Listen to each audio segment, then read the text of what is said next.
Inshuti bene data ndabaramukije mu izina rya Yesu. Muri kumwe na Pasteur Irene Nahazwe. Nipfuje ko tuganira kuri rwa rubuga rwanyu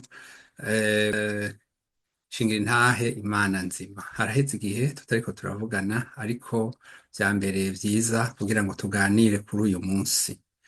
Uyu munsi kuri jewe n'umunsi uhambaye. Ku vy'ukuri ikiganiro nari kuba nagikoze ejo, ariko ntivyankundiye.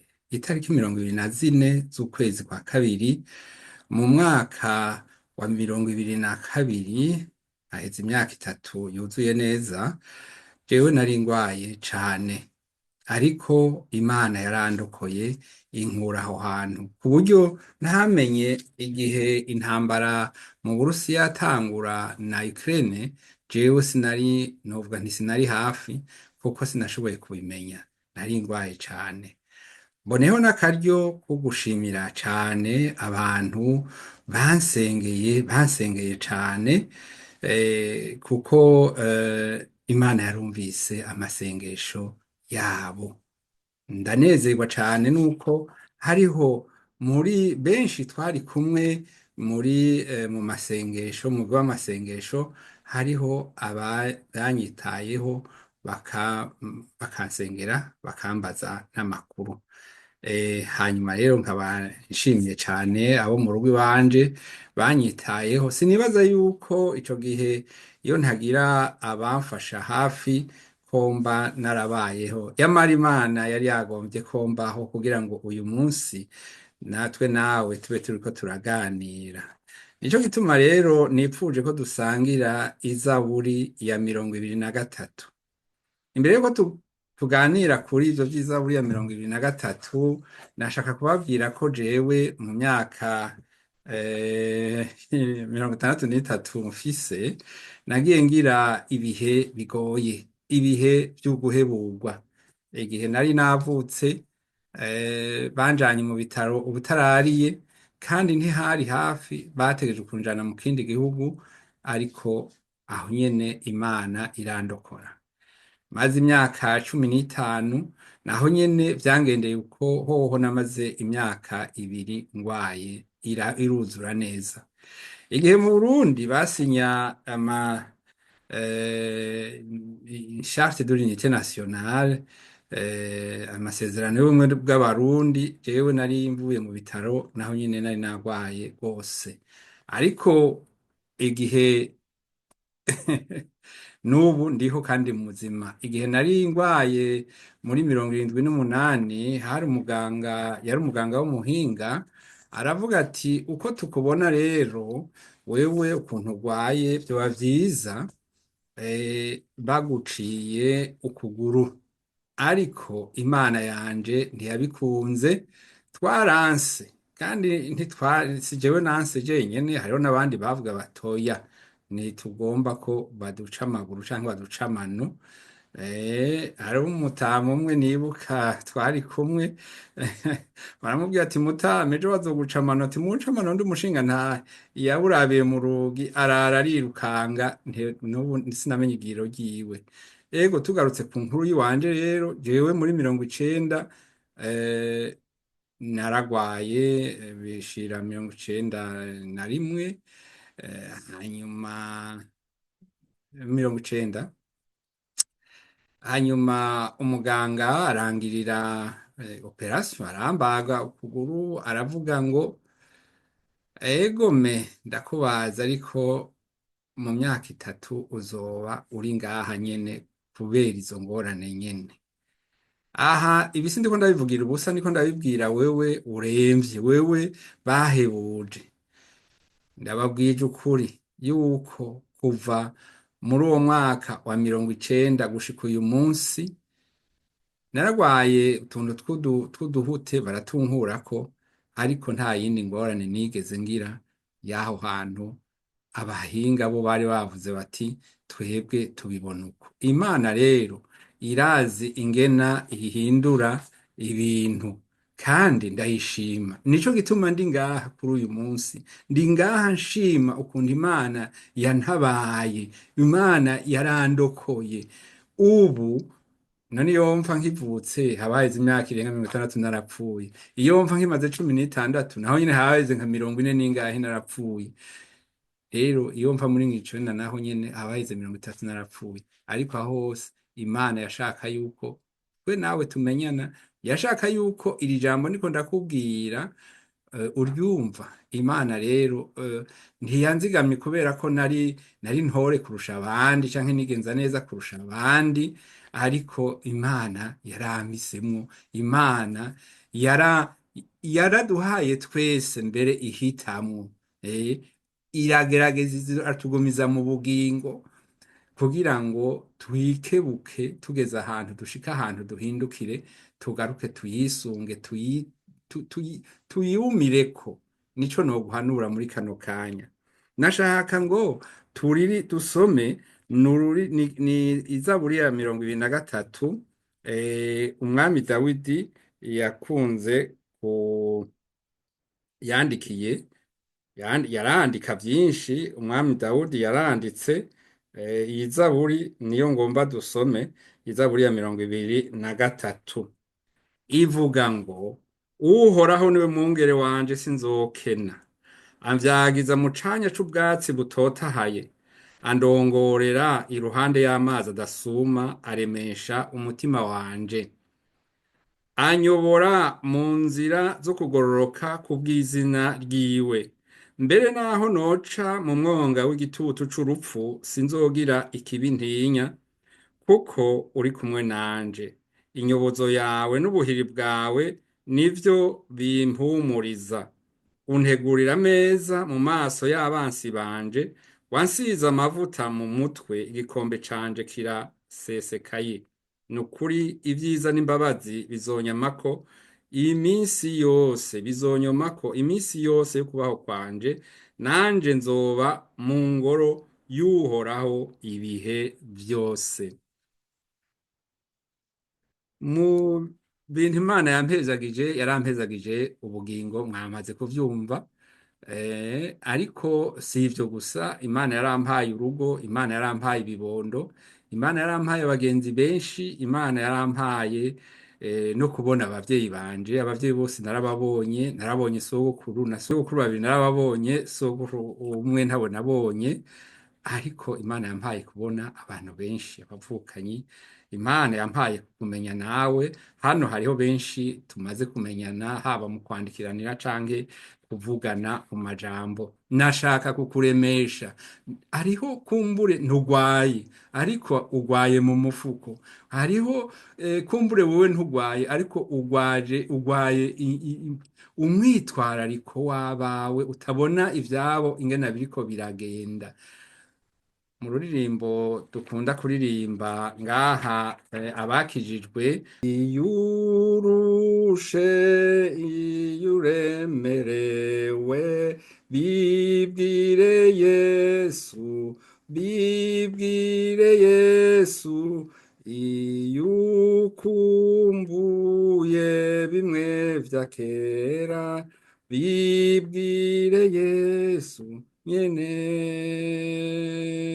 bibwire Yesu, bibwire Yesu, niwe mukunzi wawe, nta wundi wobona hafi yawe, bibwire Yesu nyene.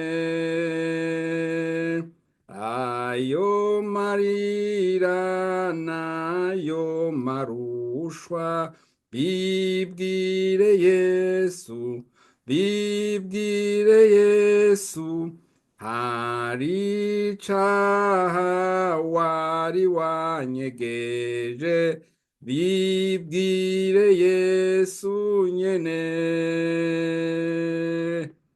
bibwire Yesu, bibwire Yesu, niwe mukunzi wawe, nta wundi wobona hafi yawe, bibwire Yesu nyene. Urati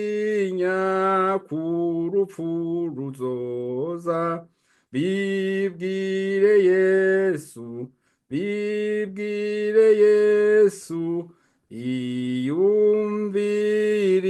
ingena Yesu azoza, bibwire Yesu nyene.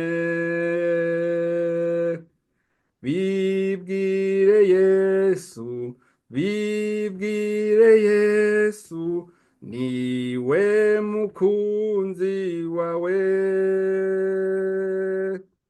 Nta wundi wobona hafi yawe, bibwire Yesu nyene. Haleluya, bibwire Yesu. Nariko ndakubwira yuko jewe naragwaye inshuro nyinshi, abangwaje bamwe baracariho, abandi baramaze gutaha. Aha ndashobora kuvuga nko mu muvyeyi wanje mama mvyara, n'abandi n'abatama, abandi barakuze, abagiye banshikako ico gihe. Ndashima Imana rero ko yampaye abo bantu bo kumba hafi. Abo bantu hari ikintu bandikishije, kandi nawe uri ngaha uri kw'isi kumva urakomeye, nawe no kwifuriza ko ucandikisha ahantu kugira ngo Imana yitagira ico yibagira mu byo twakoreye uwo mutoyi, izobiharurira ko izovyandirako. Ego, nanezewe rero no kugira ngo turabe n'ayandi majambo hano Zaburi 102 umurongo wa mbere nayo riratubwira ayandi majambo aryoshe. Zaburi 102, reka tuyirabe. Zaburi 102 dusoma imirongo ibiri ya mbere, nivuga ngo, umutwe w'amajambo uvuga ngo gusenga k'umunyamubabaro iyo umutima wiwe udendebukiwe, ukajojera amaganya yiwe imbere y'Uhoraho. Akajojera amaganya yiwe imbere y'Uhoraho. Zirikana wumve ugusenga kwanje Uhoraho we, ugutakamba kwanje kugushikeko. Ntumpishe mu nyonga hawe ku munsi w'umubabaro wanje, numbangire ugutwi ku munsi ntakambako, unyishure vuba. Iyo ni isengesho rikomeye.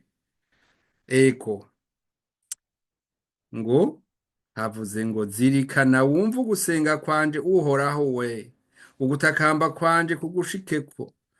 Ntumpishe mu nyonga hawe ku munsi w'umubabaro wanje, numbangire ugutwi ku munsi ntakambako, unyishure vuba. Kuko iminsi yanje ishira nk'umwotsi, amagufa yanje yaka nk'umuriro. Umutima wanje ukubiswe nk'ubwatsi, arakabiranye, kuko nibagira kurya igisa canje. Iryo ry'umuniho wanje ritumye amagufa yanje amatana n'inyama zanje. Meze nk'inyama yo mu bugaragwa, nk'inyanana yo mu bugaragwa. Meze nk'inyanana yo mu bugaragwa, mpindutse nk'igihuna co mu misaka. Mba maso, mpindutse nk'akanyoni kari konyene ku gatwe k'inzu. Amen, amen. Ariko hano rya jambo ryavuze ngo ntumpishe mu nyonga hawe ku munsi w'umubabaro wanje, numbangire ugutwi ku munsi ntakambako, unyishure vuba. Haleluya. Ndashima Imana rero ko yaduhaye amajambo kugira ngo atubere imfungurwa, itubereye muri iki gihe. Reka turabe izaburi yo gushima. Imana yaratwiyumviyeko idukorera ibitangaza, kandi yahaye batwitangiye imbere nka Dawidi kwandika aya mazaburi kugira ngo canke Salomo kugira ngo tu, tuyumve. Ndasoma izaburi ijana na mirongo itatu n'icenda.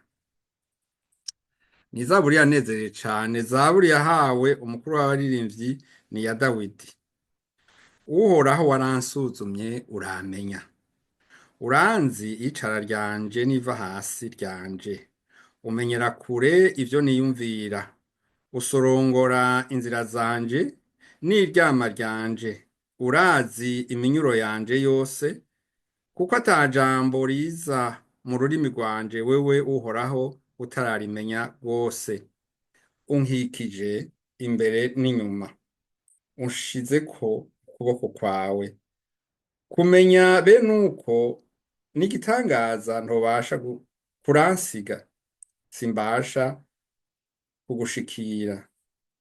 Mbega mpwemu wawe nomuhungira hehe canke nohungira hehe mu nyonga hawe?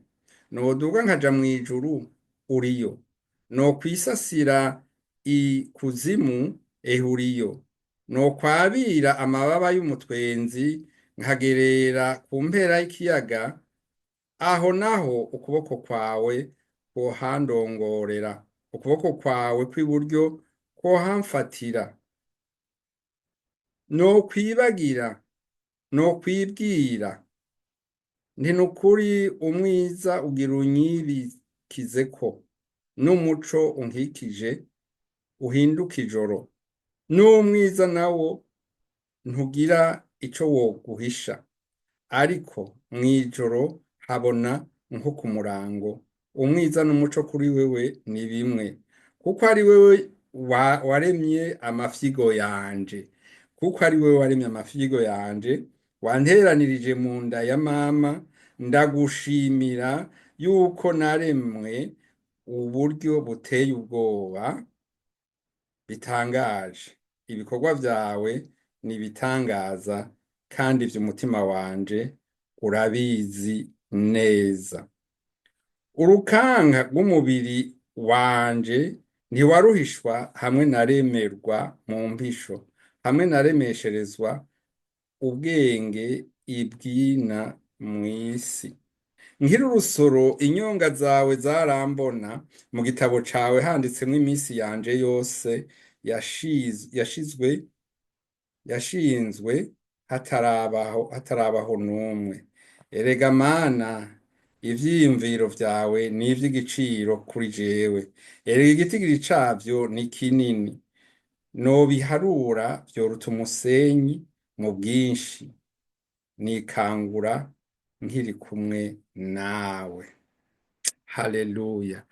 Rero naje kukubwira yuko Imana yangiriye neza itariki 24 z'ukwezi kwa kabiri k'umwaka w'ibihumbi 2022. Nari ngwaye cane, naragwaye mbere ndashika n'ahantu nibaza ko ntari mu buzima canke nari hagati y'ivyo bintu bibiri, ariko hari ijambo nahawe aho hantu, mbona ngo abana bari hehe. Nabona umenga ashitse ahantu mbazwa ico kibazo, mbega wewe abana bari hehe? Ico dukora muri ubu buzima bwacu turimwo nuko twebwe twaratewe iteka ryo kuba abavyeyi no kurera abana bacu. Nta kindi dushobora gukora atari kubabwira ijambo ry'Imana. Ijambo ry'Imana ntituribakubitira, ariko rirakora, kuko ijambo ry'Imana rirakora nk'uko tubisoma mu Baheburayo 4:12. Mu Baheburayo 4:12 haradusigurira neza uko ijambo ry'Imana ari rizima, rifise ubukuba, rifise ubugi buruta ubw'inkota zose, rikinjira naho ritanya ubugingo n'impwemu, rigatanya ingingo n'umusokoro, risuzuma ivy'umutima wiyumvira, ukagabira, kandi imbere yayo nta caremwe gihishijwe, ariko vyose vyambaye ubusa, biragaragara imbere y'inyonga z'iyo zizotubaza ivyo twakoze. Haleluya. Ndashima Imana rero ko Imana mu vyo izotubaza mu vyo twakoze. Waravuze ubutumwa, ego. Warihanye ibyaha vyawe, ego. Warahariye mugenzawe, ego. Warizeye Kristo, kuko inzira yonyene y'agakiza ni iyo kwizera Yesu Kristo nk'umwami n'umukiza wawe. Benshi rero ivyo vyarabananiye kwatura ko Yesu Kristo ari umwami akongera akaba umukiza wabo. Ariko wewe uravye iyi video uyu munsi, n'akanya keza kuri wewe ko kuzirikana iri jambo rivuga ngo kuko urukundo Imana yakunze abari mw'isi ariko rwatumye itanga umwana wayo w'ikinege, ngo umwizera wese ntazapfe rubi, ariko azabone ubugingo budashira. Amen. Ndakwifurije rero nshuti mwene data, kugira umunsi mwiza. Nashaka gushingira intahe ko Imana yankoreye igitangaza. Nababwiye ko atari kimwe, jewe nagize imigisha myinshi mu bugingo, kandi n'ubu nkiyironka. Imana yagiye nyiyereka mu buryo bwinshi, ku buryo ntobivuga ngaha ngo ndabiheze mu isaha imwe canke zibiri. Ndashima rero Uhoraho, kuko nawe aho uri yakumpaye kugira ngo dusangire aya majambo meza. Yesu aguhezagire. Mwari kumwe na Pasiteri Hirene Nahazwe. Reka dusenge dushima Imana. Uhoraho Mana yacu, turagushimiye kuri aka kanya keza uduhaye ko kugira ngo dushobore gutanga iyi ntahe yuko ari wewe Mana ikiza, ari wewe Mana ikora ibitangaza, ari wewe Mana watwiyumviye ko ukaturema, ari wewe Mana ituramira iyo bitugoye. Mana yo mwijuru, ndagushima kuko utaturemye kugira ngo tube ngaha kw'isi tuze duhereze ngaha, ariko dufise ko umugambi mwiza, kuko wipfuza ko tuzobana nawe akaramata. Mana inzira warayitweretse. Yesu yaratubwiye ngo ndi inzira n'ukuri n'ubugingo, ntawe ushika kwa data atanciyeko. Mana yo mwijuru, ndaje imbere yawe, ndaguhaye aka kanya n'uyu mwene data n'uyu nshuti yanje iriko iraraba iyi video, ngo nawe iyo nzira yibone. Databuja uzogukoze, kandi kuko yugururiye ababishaka bose, Mana yo mwijuru, turizeye ko bose bazoza bakabona agakiza wazaniye abantu bawe, abantu kw'isi ubicishije kuri Yesu Kristo. Turabigusavye rero kandi dushima, ni mw'izina ry'umwami wacu Yesu Kristo dusavye. Amen.